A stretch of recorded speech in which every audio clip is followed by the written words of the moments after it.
Sindikatat paralajmëruan grevë të përgjithshme nëse minimalja nuk bëhet 500 euro, sot protestuan para kuvendit dhe qeverisë.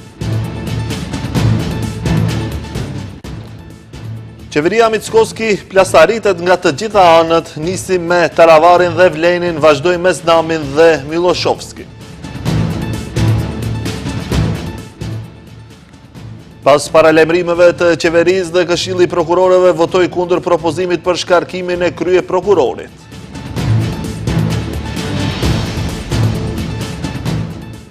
Vazhdon gjykimi ndaj vrasësve të Vanjës, dëshmitari kishte frikë të fliste para Palevskit, kërkoi që ai të largohet nga salla.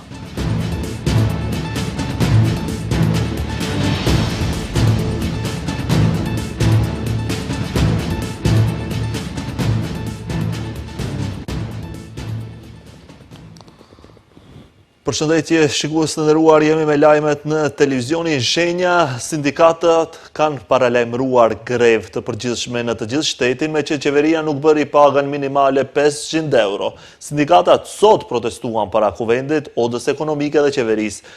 Marshin protestues, sindikalistët e nisën me një seancë të improvizuar para kuvendit, ku në mënyrë simbolike ulën pagat e deputetëve dhe pushtetarëve në 500 euro.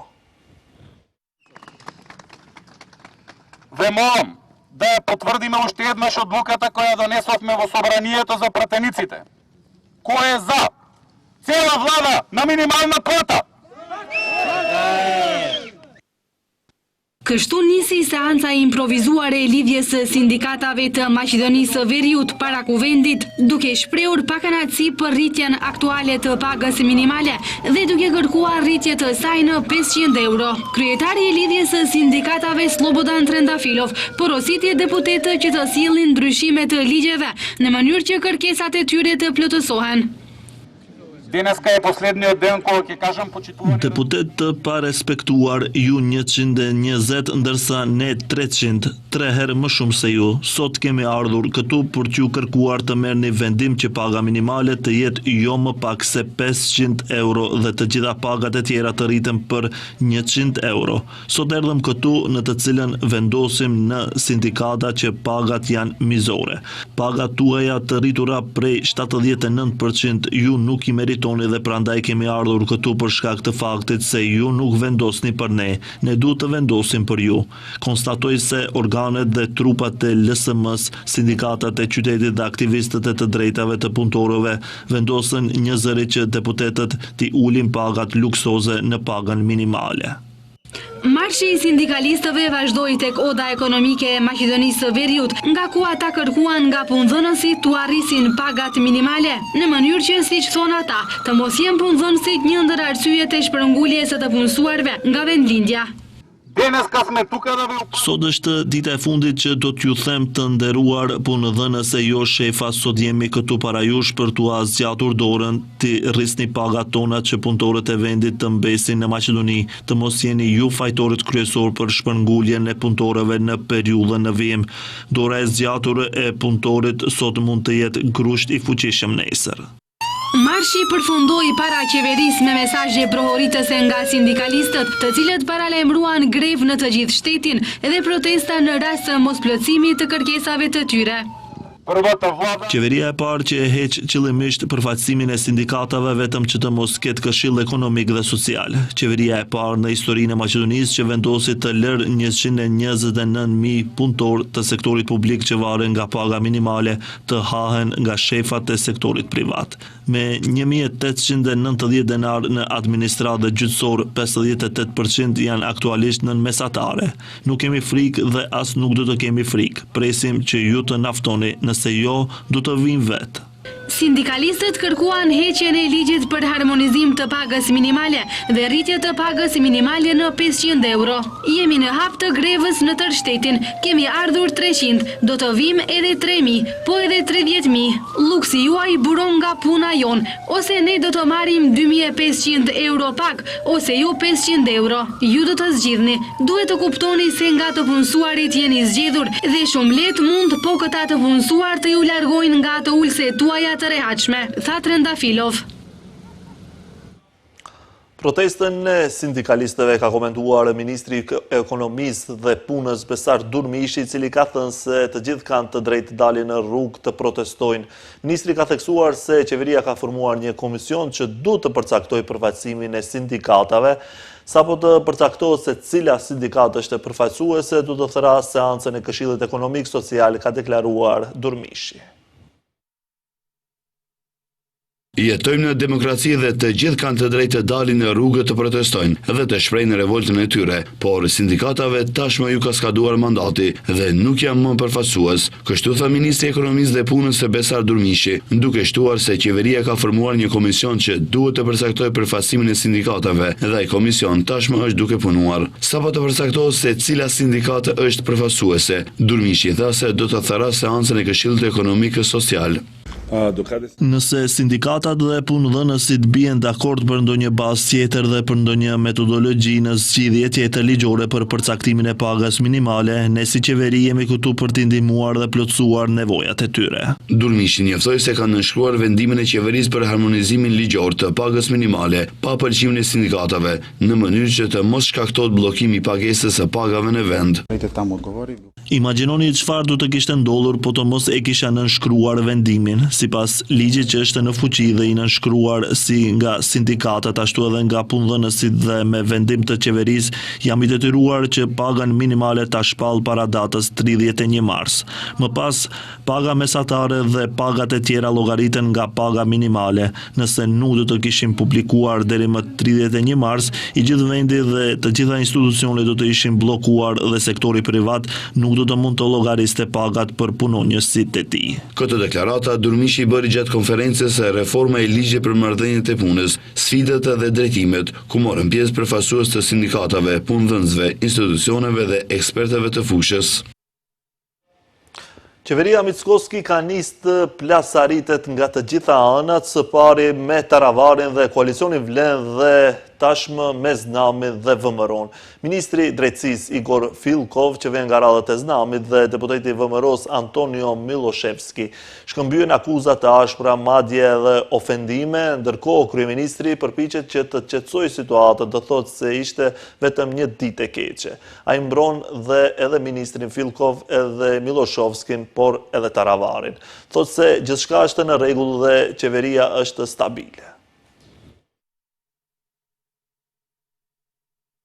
Pas mosmarrëveshjeve brenda koalicionit Vlen, për të cilat ditëve të fundit ka folur publikisht ministri i Shëndetësisë Arben Taravari, përplasjet kanë shpërthyer edhe në bllokun Maqedonas të qeverisë.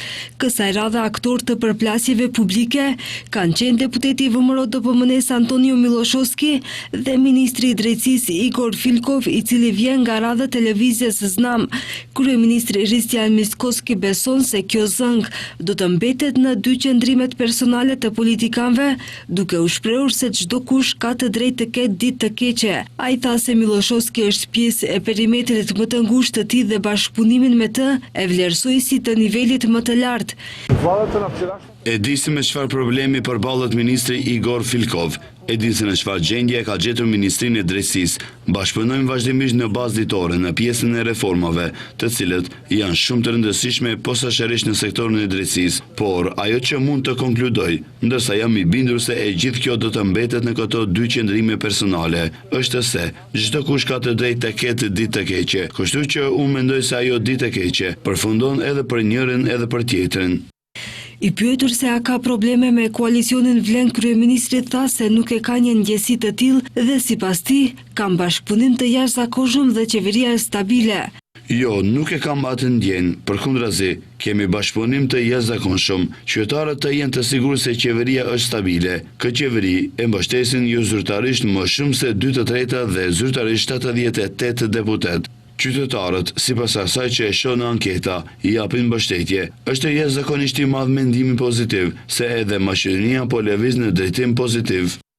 Deputeti Miloshovski së fundmi ka kritikuar punën e Filkovit duke thënë se ministri ka performanca të dobta sa i përket obligimeve që kanë ndërmarrë për reformat në sistemin e drejtësisë, ndërkaq Filkov është kundërpërgjigjur duke theksuar se që kur është tërhequr nga funksioni ministrit të jashtëm, Miloshovski ka marrë pjesë në mënyrë aktive në krijimin e sistemit kancerogjen të drejtësisë, ndërsa ka qenë i kyçur edhe në miratimin e ndryshimeve të dëmshme të kodit penal në vitin 2023, me çka shpëtoi nga përgjegjësia për veprën penale i fuqishme. Sipas ministrit, Miloshovski është i izoluar nga partia dhe për këtë nuk është i informuar për ligjet e reja. Paraprakisht, ministri i Shëndetësisë dhe njëri ndër liderët e koalicionit Vlen Arben Taravari deklaroi se mosmarrëveshjet në Vlen shihen nga 100 kilometra larg. Kryeministri Hristian Mickoski konfirmoi se ka zgjedhur personalisht truprojen i cili ditë më parë u arrestua në ndyshimin se ka kryer veprën penale zbulim të sekretit zyrtar. Për këtë rast, prokuroria dje hapi procedurë hetimore kundër pjesëtarit të njësisë së sigurisë personale të kryeministrit Hristian Mickoski, i cili dyshohet se ka vënë në dispozicion dokumente zyrtare që përbëjnë sekret zyrtar për të marrë një shumë prej 50.000 eurosh nga personi i të cilit i referoheshin dokumentet. Megjithatë, prokuroria themelore publike për ndjekjen e krimit organizuar dhe korrupsionit bëri të ditur se as personat dhe as dokumentet në këtë rast nuk kanë lidhje me personat dhe grupin nga Gërçeci, siç raportuan disa media. Dua vetëm që dërgoj një mesazh qytetarëve si njeri, se kushdo që të jetë, thash një herë, po të jetë edhe vëllai dhe motra ime, edhe shën vëmëroja të jetë, nëse të rrethojmë besimin e qytetarëve, dëmtojmë derën e VMRO DPMN-s, partisë politike nga e cila vi, dhe mbi të gjitha, qeverisë dhe shtetit, do të sanksionohen më ashpër, kushdo qoftë ai. Kryetari LSDM Zvenko Filipçe ka propozuar një koncept për një dialog të ri shoqëror dhe politik pas tragjedisë në Koçan. Tha Filipçe, qytetarët reaguan me revolt dhe hidherim. Sistemi nuk funksionon siç duhet e për këtë faj, siç tha, kemi të gjitha partitë politike. Lidhur me takimin e liderëve, tha sot se apo nesër do të kërkoj takim me kryeministrin Hristian Mickoski në pajtim me agjendat. Ai me këtë rast tha se nevojiten reforma thelbësore në drejtësi dhe miratimi i agjendës reformuese me konsensus të gjerë. Слушайки го овој аларм и барање на граѓани. Ajo që i acaron më së shumti qytetarët është partishmëria dhe politizimi. Duhet të lirojmë institucionet nga kthetrat e politikës dhe partive, që të rinjt të kenë një sistem vërtet të mirë, konkurrues dhe kështu të mund të punësohen dhe të avancohen. Vetëm në këtë mënyrë mund të agrejmë ekspertizën në nivelin e duhur dhe të merituar. Bashkimi Demokratik për Integrim këmbgul që të formohet një komision anketues në kuvend me pjesëmarrjen e të gjitha partive politike dhe me vëzhgim ndërkombëtar nga OSBE, SBA dhe Bashkimi Evropian për të zbardhur tragjedinë në Koçan. Ata pyesin se kush edhe pse ka frikë nga ky komision. Ndërkohë, Vlen akuzon BDI-n se luan rolin e viktimës dhe kërkon komision hetimor për të gjitha tragjeditë duke nisur nga Laskarca, te Spitali Tetovës, Besatransi e deri te Koçani. Bashkimi Demokratik për Integrim përmes një komunikate pyet se kush ka frikë nga formimi i një komisioni anketues në kuvend me pjesëmarrjen e të gjitha partive politike dhe me vëzhgim ndërkombëtar nga OSBE, SBA dhe Bashkimi Evropian. Ata thonë se tragjedia në Koçan e nxori në pak të vërtetën për kapjen e plot të shtetit dhe se qeveria jo vetëm që nuk e parandaloi një katastrofë që për një vit ishte e njohur për institucionet përkatëse, por siç thonë ata, e keqpërdorën sistemin për të mbrojtur përgjegjësit dhe duke ushtruar presion politik mbi prokurorin. Ndaj dhe për këto arsye, ata u bëjnë thirrje deputetëve që të nënshkruajnë kërkesën e Frontit Evropian për formimin e një komisioni anketues në kuvend. Pas tragjedisë, në vend të një përgjigje institucionale, po shohim një drejtësi selektive, një përpjekje për të zhvendosur përgjegjësinë tek të tjerët, pa hetuar ata që vërtet ishin përgjegjës për parandalim. 2 javë pas tragjedisë, Kuvendi nuk pati guximin as të organizojë një seancë përkujtimore, sepse kontrolli partijak mbi institucionet është më i fortë se përgjegjësia morale dhe shoqërore. Ndërkaq, nga Vlen thonë se BDI përveç se luan rolin e viktimës përpara kamerave, ata po ashtu edhe këtë herë u kapën në mashtrim, duke dorëzuar nismë për komision hetimor me vetëm 16 deputet, ndërkohë që kushtetuta kërkon së paku 20. Megjithatë, nga Vlen shtuan se ata kërkojnë komision për të gjitha tragjeditë, jo vetëm për ato që sipas tyre BDI dëshiron t'i përdor për propagandë.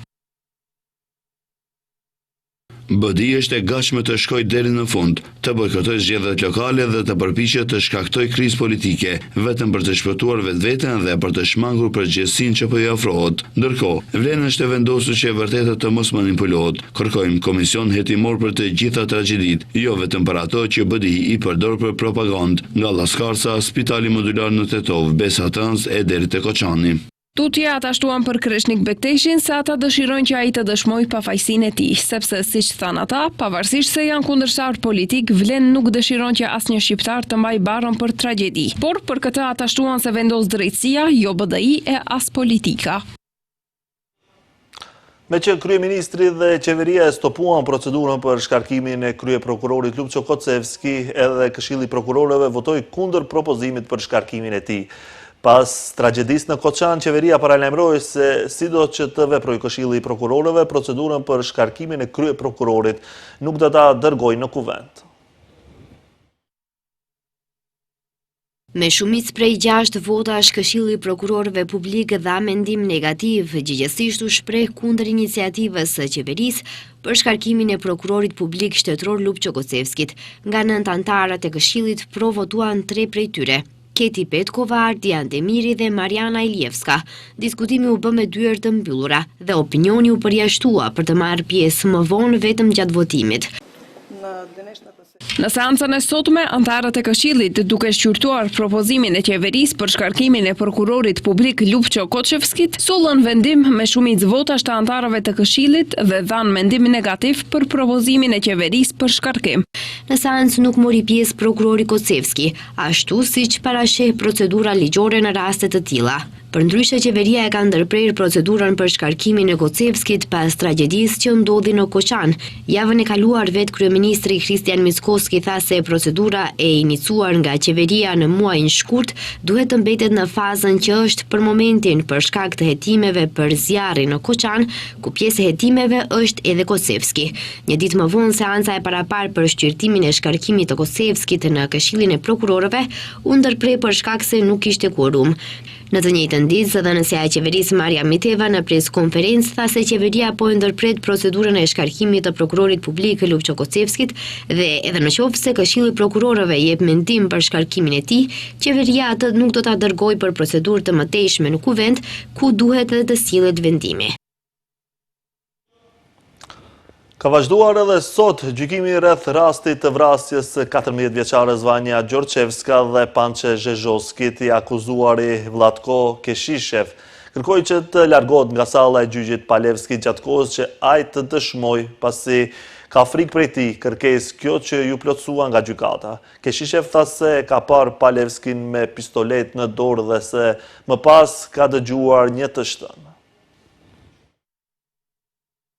Për të dëshmuar, i akuzuari Vlatko Keshishev kërkoi që nga salla të largohej i dyshuari i parë për vrasjen e dy fishë të Vanjas dhe Pançes, Lupçe Palevski, sepse kishte frikë të flasë në praninë e tij. Këtë kërkesë e bëri avokati i Keshishev, Igor Efremov. Kërkojmë që Lupço Palevski të largohet nga salla derisa Keshishev të jepë dëshminë e tij, sepse në praninë e tij nuk do të flasë të vërtetën. Është e arsyeshme frika e tij gjatë mbrojtjes dhe se kështu ai nuk do të flasë të vërtetën. Kërkesa e cila u pranua nga gjykatës i lëndës Ivica Stefanovski dhe Palevski u largua nga salla. Mirëpo në seancë qëndroi avokati i tij Jovica Strashevski. Gjatë dëshmisë së tij, Keshishev tha se e ka parë të akuzuarin e parë të vrasjeve Palevskin me armë në dorë para se Vanja Gjorçevska të vritej dhe se më pas ka dëgjuar një të shtënë, ndërsa më vonë është thirrur që të ndihmojë në groposje.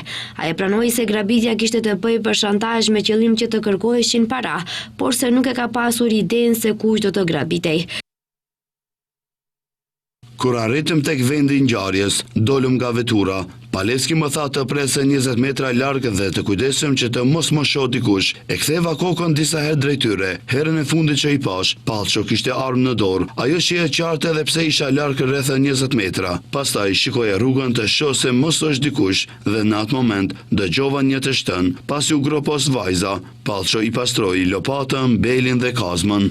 Ndërsa veturën Citroen me të cilën u grabit Vanja tha se ata i kanë hedhur benzinë, ndërsa Pallço i ka vënë zjarrin.